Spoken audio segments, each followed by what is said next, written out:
Isa sa mga batang manlalaro na maaaring magkaroon ng malaking papel para sa Los Angeles Lakers sa mga susunod na taon ay si Adu Tiero, isang 21-year-old na athletic wing na papasok pa lamang sa kanyang second NBA season. Hindi naging madali ang kanyang rookie year dahil sa mga injury at kakulangan ng pagkakataong makalaro sa pangunahing roster ng Lakers. Sa katunayan, mas madalas siyang makita sa G League upang patuloy na mahasa ang kanyang laro kaysa sa makatanggap ng regular na minuto sa NBA. Sa kanyang rookie season, nagtala si Tiero ng average na almost 2 points, 1 rebounds at 6 minutes per game sa loob ng 25 games. Ngunit para sa maraming taga-subaybay ng Lakers, hindi nasusukat sa numero ang tunay na potensyal ni Tiero. Sa tuwing nabibigyan siya ng pagkakataon sa court, agad na napapansin ang kanyang lakas ng katawan, pagiging athletic at walang sawang enerhiya. Isa siyang mahusay na defender na kayang sumabay sa iba't ibang posisyon, agresibong rebounder at isang matinding atleta na kayang magbigay ng momentum sa koponan sa pamamagitan ng kanyang mga dunk, hustle plays at depensa.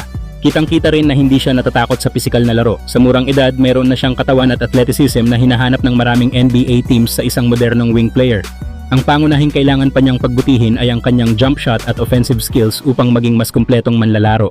Gayunpaman, ang mga aspetong iyon ay maaari pang ma-develop habang lumalawak ang kanyang karanasan sa liga.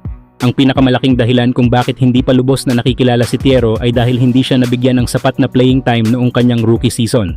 Kadalasan ay sa G League siya naglalaro at bihira lamang magkaroon ng pagkakataon sa main roster ng Lakers.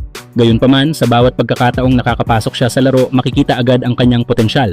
Ang kanyang lakas sa rebounds, depensa at pagiging athletic ay nagbibigay ng kakaibang enerhiya na maaaring makatulong sa Lakers. Sa totoo lang, ganitong klaseng manlalaro ang kailangan ng Lakers. Isang energizer na handang gawin ang maruruming trabaho, magbigay ng depensa at magdala ng dagdag na sigla sa buong koponan.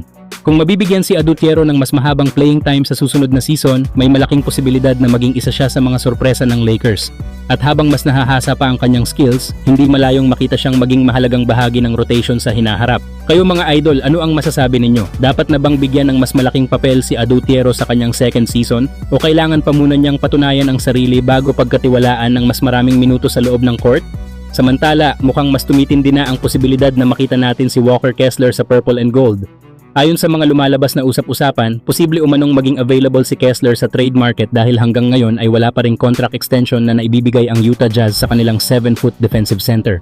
Dahil dito, maraming kuponan ang nagmamasid sa sitwasyon, kabilang na ang Los Angeles Lakers na matagal nang may interes sa serbisyo ni Kessler. Bukod dito, mas lalong umingay ang balita matapos maiugnay ang Utah Jazz kay Luigi Suigo, ang 7'3" na center mula sa BYU na inaasahang sasali sa NBA draft. Malaki ang interes ng organisasyon sa mga manlalarong konektado sa BYU, lalo na't ang may-ari ng Jazz na si Ryan Smith ay kilalang malapit at sumusuporta sa naturang paaralan. Katulad din ito ng naging malaking suporta at atensyon sa programang pinanggalingan ng top prospect na si AJ Debonsa. Dahil dito, may mga naniniwala na maaaring handa ang Utah na magbukas ng bagong direksyon sa kanilang frontcourt, bagay na posibleng magbigay ng pagkakataon sa Lakers na tuluyang makuha si Kessler. Sa isang proposed trade package, makukuha ng Lakers si Walker Kessler kapalit nina DeAndre Ayton, Dalton Knecht, Jared Vanderbilt ang number 25 pick sa 2026 NBA draft at isang future second round pick. Kung mangyayari ang trade na ito, malaking tulong si Kessler sa Lakers. Isa siya sa pinakamahusay na shot blockers at rim protectors sa NBA, habang mahusay din sa rebounding at pagtatapos ng mga opensa malapit sa basket. Higit sa lahat, isa si Kessler sa mga sentrong gustong makasama ni Luka Doncic dahil sa kanyang kakayahang mag-set ng matitinding screens, sumalo ng alley-oop passes, at protektahan ang pintura.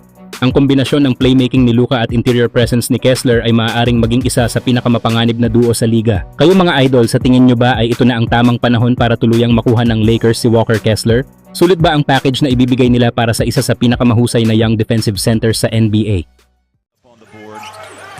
Little slip pass inside.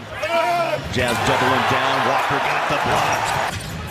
Keontae right to left. Drives paint. Up. Missed it. Follow. And big walk is up on top.